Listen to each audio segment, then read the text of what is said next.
Morning students. आज हम 12th और 10th क्लास की दोनों ही फिजिक्स स्टार्ट करने जा रहे हैं, भौतिक विज्ञान, जिसका पहला चैप्टर मैं लेने जा रहा हूं लाइट। 12th क्लास में ये सेकंड पार्ट का फर्स्ट चैप्टर है, यानी यहां से आपका सेकंड पार्ट स्टार्ट हो जाएगा या सेकंड बुक स्टार्ट हो जाएगी। और 10th क्लास में ये पहला चैप्टर है फिजिक्स का, ठीक है ना। अब एक चीज मुझे आप सभी को बतानी है, चाहे वो 10th के और 12th के, कि आपके पास बुक है या नहीं साइंस की, यानी फिजिक्स की, ठीक है ना। क्योंकि मैं उसी हिसाब से पढ़ाऊंगा आपको, कि मैं कुछ चीजें आपको समझा दूंगा जिसका लिखना आपको अपनी बुक से होगा, ठीक है। और आपके पास बुक नहीं है तो फिर मैं आपको ना एक एक पॉइंट लिखाना पड़ेगा, जिसके लिए मुझे वीडियो बहुत बड़ी बनानी पड़ेगी। तो आप मुझे जरूर आज कमेंट करके बताएं कि हमारे पास सर बुक है या नहीं है, ठीक है। वीडियो को जरूर देखें। आज मैं आपको सबसे पहले सिखाने जा रहा हूं लाइट। आखिर लाइट है क्या, यानी प्रकाश जो आता है वो हमारा है क्या चीज है ना। Light is a form of energy, यानी जो लाइट है वो एक एनर्जी का रूप है जिसकी वजह से हम देख पाते हैं विद सेंसेस आवर आईज, ठीक है ना। यानी कि लाइट अगर नहीं होगी, यानी अंधेरा होगा, प्रकाश चाहे वो सूरज से हो, चाहे वो ट्यूबलाइट से हो या मोमबत्ती से, तो उन सभी के लिए जरूरी क्या है, हमारा लाइट का होना। वो सब हमें क्या देते हैं, लाइट देते हैं, जिनकी वजह से हमें चीजों को दिखाई देती है। अब लाइट के आधार पे जो ऑब्जेक्ट है वो दो प्रकार के होते हैं, ल्यूमिनियस और एक नॉन ल्यूमिनियस, ठीक है ना। ल्यूमिनियस और नॉन ल्यूमिनियस का मतलब क्या है कि प्रदीप्त या दीप्त, है ना, कहीं कहीं दीप्त भी लिखा होता है, या अदीप्त, ये नॉन ल्यूमिनियस है। प्रदीप्त वस्तुएं और अदीप्त वस्तुएं, यानी luminous object and non luminous object. Luminous object way object होते हैं जिनकी वजह से हमें चीजें दिखाई देनी पड़ती हैं, दिखाई देती हैं, यानी कि जिनकी वजह से प्रकाश उत्पन्न होता है। ऐसे कौन कौन सी चीजें हैं, जैसे जलता हुआ बल्ब, सूरज, तारे, ठीक है ना। ये सारी चीजें किसमें आती हैं, ल्यूमिनियस में।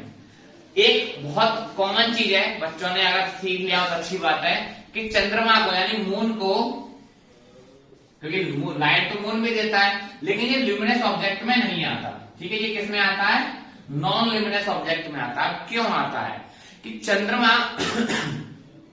उससे पहले एक बात बता दूं, नॉन ल्यूमिनस क्या है। नॉन ल्यूमिनस का मतलब है कि वे ऑब्जेक्ट जिनको देखने के लिए किसकी जरूरत है, हमें ल्यूमिनस ऑब्जेक्ट की जरूरत है, यानी ये प्रकाश उत्पन्न नहीं करते हैं। जैसे कुर्सी, मेज या कोई भी ऐसी चीजें जो हमें अंधेरा हो तो दिखाई ना दें, वो सारी चीजें किसमें आती है, नॉन ल्यूमिनस में। अब मून कैसा है, मून है नॉन ल्यूमिनस। क्यों, क्योंकि reflection of sun, reflection of sun, यानी सन के प्रकाश के परावर्तन की वजह से दिखाई देता है मून। अब मैं आपका चैप्टर पहला स्टार्ट करने जा रहा हूं, रिफ्लेक्शन ऑफ लाइट, ठीक है ना, जिसके लिए बेसिक चीजों का होना बहुत जरूरी है कि रिफ्लेक्शन कब होता है और कैसे होता है, ठीक है ना। अब देखते सुनिए, आज हम स्टार्ट करें प्रकाश का परावर्तन। अब प्रकाश के परावर्तन यानी रिफ्लेक्शन ऑफ लाइट को सीखने के लिए सबसे पहले आपको चीजें कुछ पता होना चाहिए। कुछ सबस्टेंस होते हैं, सबस्टेंस से पहले एक और चीज सीख लेते हैं, प्रॉपर्टी ऑफ लाइट, ठीक है ना। प्रॉपर्टीज ऑफ लाइट क्या क्या होती है। नंबर एक, कि लाइट हमेशा सीधी रेखा में चलती है, ठीक है ना। Light travels in one line, ठीक है, लीनियर। सेकंड, इसकी स्पीड जो होती है वो 3 × 10⁸ मीटर पर सेकंड होती है, विद मीडियम यानी एयर और वैक्यूम, ठीक है ना, यानी कि हवा में और निर्वात में इसकी चाल कितनी होती है, 3 × 10⁸ मीटर पर सेकंड। और ध्यान से किससे रिप्रेजेंट करते हैं, सी से रिप्रेजेंट करते हैं। अब यहाँ पे एक वर्ड बोला मैंने आपको, एयर और वैक्यूम। इसका मतलब क्या है कि लाइट को चलने के लिए किसी मीडियम की आवश्यकता नहीं है, यानी किसी माध्यम की आवश्यकता नहीं है। माध्यम में वो चल भी सकता है और माध्यम नहीं हो तब भी चल सकता है। कैसे, सन हमारा कितना दूर है, बहुत दूर, वहां से जब हम यहाँ वो अर्थ पे आ रहा है तो क्या इतनी दूर हवा है, कोई माध्यम है जो उसे खींच के ला रही हो। जैसे ध्वनि है, साउंड है, साउंड जब एक रूम से दूसरे रूम में एयर पास नहीं हो, जिन्हें एयर टाइट रूम कहते हैं, अगर एयर एक रूम से दूसरे रूम में ना जा रही हो तो हमें एक दूसरे की आवाज सुनाई नहीं देती। जैसा कि किसमें होता है, कांच, देखा होगा आपने, कांच के इधर खिड़की के हम इधर उधर बात करें तो हमें कम सुनाई देता है, उतना ही सुनाई देता है जितनी एयर पहुंचती है हम तक। लेकिन लाइट तो हम पे पूरी पहुंच रही है ना, यानी उसको एयर की या किसी भी और मीडियम की आवश्यकता नहीं है तो अच्छी बात है, नहीं है तो वैक्यूम में भी चल सकता है। ये बात और बता दूं कि जो प्रकाश की चाल है यानी स्पीड ऑफ लाइट है वो सबसे ज्यादा इन में ही होती है। एक बहुत क्वेश्चन आता है कॉमन, और ऐसा नहीं केवल 12th या 10th के लिए बता रहा हूं, ये आपके कंपटीशन के लिए भी है कि सन की जो लाइट है वो सबसे ज्यादा किसमें होती है, एयर या वैक्यूम, ठीक है, निर्वात और किसमें, हवा में। तीसरा इंपॉर्टेंट चीज ये है कि अब हमने बात की मीडियम की, तो 3 तरह के सबस्टेंस होते हैं, ट्रांसपेरेंट, ठीक है। ट्रांसपेरेंट क्या होता है, ट्रांसपेरेंट यानी कि पारदर्शी, जिसके आर पार प्रकाश चला जाए, ठीक है ना, जिसके अधिकतर प्रकाश एक माध्यम से दूसरे माध्यम में प्रवेश करे तो पूरा पार चला जाए या उसका अधिकांश भाग पार चला जाए, उसको ट्रांसपेरेंट कहते हैं।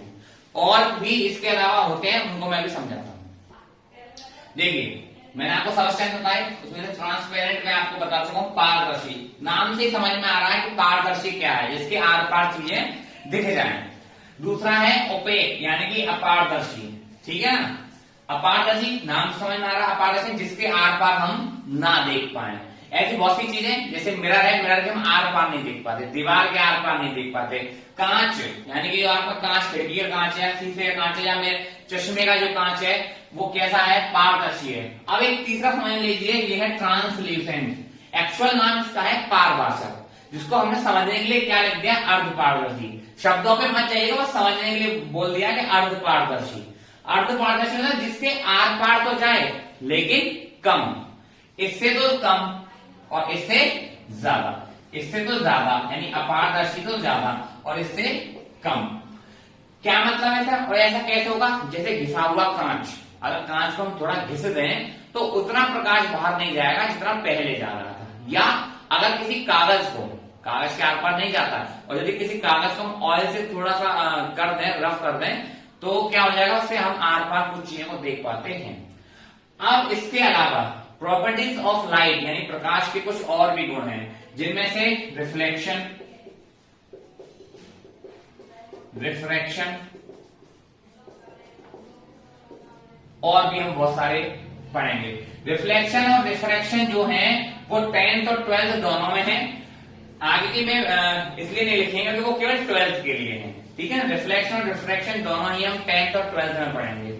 अब मुझे आप पहले ये बताएं कि बुक है या नहीं, और बुक नहीं है तो प्लीज एक दूसरे से कांटेक्ट करके या साइट पे जाके, ठीक है ना, एनसीईआरटी के साइट पे जाके बुक जरूर डाउनलोड कर लें। क्यों, क्योंकि ये जब मैं चीज आपको समझा रहा हूं तो इनको प्लीज आपको लिखना है। मैं ये नहीं कर रहा कि आपको मैं यहाँ बोर्ड पे एक चीज लिखूं फिर मैं आपको समझाऊं, वो आपके लिए थोड़ा टफ पड़ेगा और मेरे लिए भी टफ पड़ेगा, क्योंकि मुझे हिंदी में भी लिखना होगा और इंग्लिश में भी लिखना होगा, ठीक है ना। तो पहले आप मुझे ये बताएं कि बुक है या नहीं, या बुक का इंतजाम कर लेंगे सर हम। बुक कोई भी हो, किसी भी, कितनी भी पुरानी हो फिजिक्स की, जिसमें ये चैप्टर जरूर हो। कौन सा, रिफ्लेक्शन ऑफ लाइट यानी प्रकाश का परावर्तन, हिंदी माध्यम या इंग्लिश माध्यम, कोई भी बच्चे हो, 10th या 12th के, ठीक है। इसको वीडियो ज्यादा से आप देखें, और अगली वीडियो हम जब कराएंगे तो आपके पास बुक होना जरूरी है, क्योंकि जब मैं न्यूमेरिकल कराऊंगा तब आपको आना चाहिए। एक न्यूमेरिकल क्लियर कराऊंगा वीडियो के माध्यम से, ध्यान रखना। Thanks for watching.